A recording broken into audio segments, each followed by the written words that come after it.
بلی سلمیٰ سید کی تحریر کامران وائس پہ پیش خدمت ہے، سماعت کیجیے گا۔ آج اس کی میں پہلی قسط پیش کرنے جا رہا ہوں۔ مجھے اس گھر میں ٹیوشن پڑھاتے آج 5واں دن تھا، اور میں ان 5 دنوں میں اتنا عاجز آ چکا تھا کہ گھڑی کے چوتھائی میں یہ نوکری چھوڑ دوں، کیونکہ اس گھر میں ایک عجیب سی ناگوار بو تھی۔ دیکھنے میں گھر بہت صاف ستھرا، لیکن بلی کی موجودگی کی بو، اف! اس کے علاوہ مسلسل بلی کے رونے کی آوازیں، اور گھر کے مکین اتنے نارمل کہ جیسے کوئی بات ہی نہیں ہے۔ بالآخر میں تنگ آ گیا اور میں نے مسز ہمدانی سے بات کرنے کا سوچا۔ ظاہر ہے بدبو کا ذکر کرنا تو نامناسب سی بات ہے۔ ہاں، بلی کے رونے کی بابت استفسار ضرور کروں گا۔ میں سید اذان شاہ بخاری مسز ہمدانی کے پوتوں کو ٹیوشن دینے آتا تھا۔ بچوں کی چھٹی کے بعد میں نے کہلا بھیجا کہ میں ان سے ملنا چاہتا ہوں۔ مسز ہمدانی ایک پروقار خاتون تھیں۔ ان کا ایک ہی بیٹا تھا، وجاہت ہمدانی، جس کی شادی انہوں نے اپنی بھانجی زرنگار سے کر دی تھی۔ مسز ہمدانی کے 3 پوتے تھے جنہیں میں پڑھاتا تھا۔ میں نے 2-3 بار ان سے پوچھا بھی کہ یہ بلی ہے کس کی، کس نے پالی ہے، جاؤ اسے بھگا کر آؤ، مگر وہ دونوں عجیب طرح مسکراتے اور باہر سے ہو آتے، مگر پھر تھوڑی دیر بعد آواز آنے لگتی۔ گھر بہترین لوکیشن پر تھا اور اعلیٰ طرز تعمیر کا منہ بولتا نمونہ تھا، مگر مجھے ان 5 دنوں میں عجیب سی گھٹن محسوس ہوئی اور روشنی بہت مدھم، دبیز پردے، ماحول کچھ عجیب اور پراسرار، خاموشی، صرف بلی کے رونے کی آواز، کبھی دھیمی تو کبھی تیز، کبھی غراہٹ تو کبھی معصومیت۔ لیکن حیرت کی بات یہ ہے کہ میں نے آج تک وہ بلی دیکھی نہیں تھی۔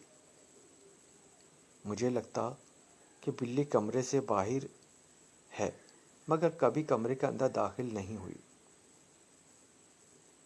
میں اس کی منحوس آواز سے اتنا بیزار تھا کہ اگر وہ نظر بھی آ جاتی تو اپنا 2.5 کلو کا جوتا بغیر آسرا کیا اس کے سر دے مارتا۔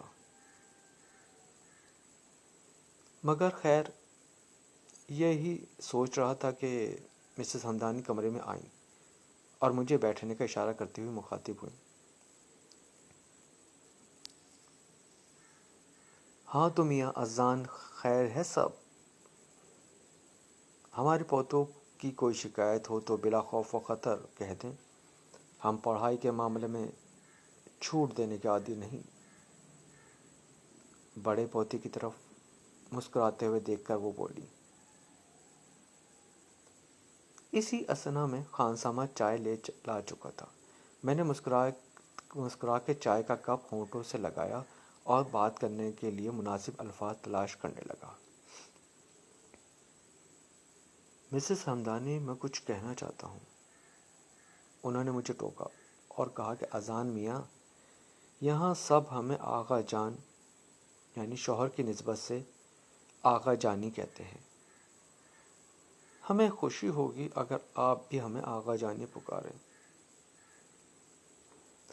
وہ ایک وزادار خاتون تھیں، اور یہ بھی حقیقت ہے کہ ان کا نام لینے میں مجھے ہچکچاہٹ ہو رہی تھی، مگر بات تو شروع کرنی ہی تھی۔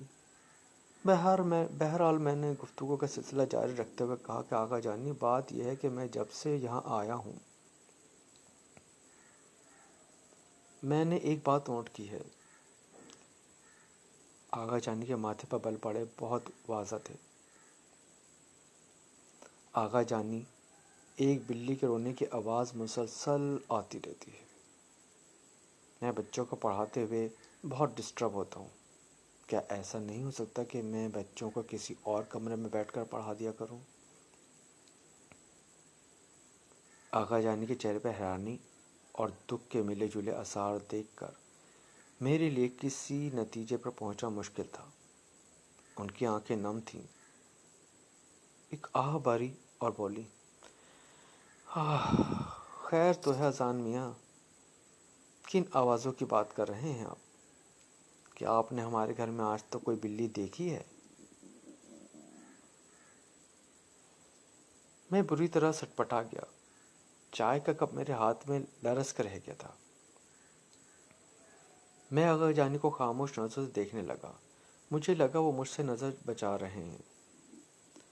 پھر کہنے لگی، بہت ممکن ہے آواز کہیں باہر سے آتی ہو، اور بیٹا بلی کی آوازیں ہیں نہ شیر کی تو نہیں. وہ ایک پھیکی سی ہنسی ہنس دی اور میں بھی بس جی جی کر رہ گیا. چائے کا کپ میز پر رکھتے ہوئے میں نے اجازت طلب نظروں سے انہیں دیکھا. وہ کچھ کھوئی کھوئی محسوس ہوئی اور میں سلام کر کے باہر نکل آیا. راستے بھر اور گھر آنے کے بعد بھی ذہن کے گوشوں میں وہ منحوس آواز گونجتی رہی اور میں یہ سوچتا رہا کہ آقا جانے ٹھیک ہی کہتی ہیں، بلی ہے، کوئی شیر تو نہیں. مگر بلیاں مستقل روتی کب ہیں؟ آقا جانی کچھ چھپا تو نہیں رہی، مگر کیا؟ اگر ان کی گھر بلی ہے بھی تو ان کو مجھ سے چھپانے کی کیا ضرورت تھی؟ اور وہ آوازیں مستقل کیوں ہیں؟ مجھے ہی کیوں آئیں؟ کیا کوئی اور انہیں سن پاتا ہے یا یہ میرا وہم ہے؟ آغا جانی نے تو صاف انکار کر دیا کہ ایسی کوئی آواز انہوں نے نہیں سنی، مگر کچھ تو ہے جس کی چغلی کھا رہا تھا. ان کا سفید پڑتا چہرہ اور لرزتا لہجہ. خیر، یہی سب سوچتے ہوئے میں نے فیصلہ کیا کہ کل سے پڑھائی کے لیے دوسرا کمرہ منتخب کروں گا. میں بنیادی طور پر لاہور کا رہائشی ہوں اور فاسٹ فوڈ فیکٹری میں بطور کوالٹی کنٹرولر مقرر ہوں. ملازمت میں تبادلے کے باعث کراچی میں مقیم ہوں. فیکٹری سے چھٹی کے بعد ہمدانی ہاؤس ٹیوشن پڑھانے جاتا ہوں. وجاہت ہمدانی کے آفس میں میرا دوست ثاقب نثار ملازمت کرتا تھا. اس کی معرفت مجھے ٹیوشن پڑھانے کی ملازمت ملی، جس سے مزید آمدن بھی متوقع تھی اور میرا وقت بھی گزر جاتا. مگر یہ آوازیں میرے سر کا درد بنی ہوئی تھیں. اگلی شام 6:15 بجے میں ہمدانی ہاؤس پہنچا تو دیکھا مسز ہمدانی اور ایک مولوی قسم کا بندہ لان میں بیٹھے کچھ بات کر رہے تھے. مجھے لگا رشتہ دار ہوں گے. میری عادت نہیں تھی ٹول لینے کی، مگر مجھے گھر اور گھر والوں کے بارے میں تجسس ہو گیا تھا اور میں نہ چاہتے ہوئے بھی سب کی حرکات و سکنات کو بغور مشاہدہ کرنے لگا. آغا جانی کی بہو زرنگار ایک لاپرواہ عورت تھی جسے جدید طرز کے لباس اور گیجٹس کا شوق تھا. 3 بچوں کے ماں ہونے کے باوجود وہ تقریباً روز ہی کسی تقریب میں جانے کو تیار ہوتی. گھر میں نوکر چاکر تھے، کام کاج سے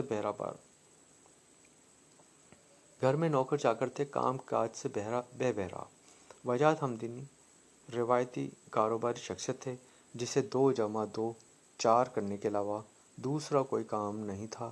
سو بچے مکمل طور پر آغا جانی کی دست شفقت میں تھے. اگلے روز لان سے گزر کر میں جیسے ہی ہال میں داخل ہوا، مجھے یاسر، بڑا پوتا نظر آیا اور مجھے کہا، سر اس طرف آ جائیں. سیڑھی سے چڑھ کر ہمیں کوریڈور سے گزرتے ہوئے خوبصورت کمرے میں داخل ہوئے. کمرے میں سجاوٹ کافی کی گئی تھی. یاسر نے بتایا کہ یہ کمرہ بابا کے مہمانوں سے ملنے کا ہے. شاید اس لیے قیمتی فرنیچر اور قالین سے مزین تھا. کرسٹل فانوس بھی کمرے کی چھت پر جگمگا رہے تھے. کمرہ اے سی تھا اور باہر کی گرمی سے اس ٹھنڈک میں آ کر بہت حد تک پرسکون تھا۔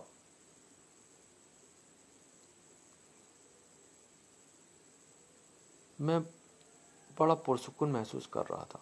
اتفاق کی بات یہ تھی کہ آج وہ منحوس آواز بھی نہیں آ رہی تھی۔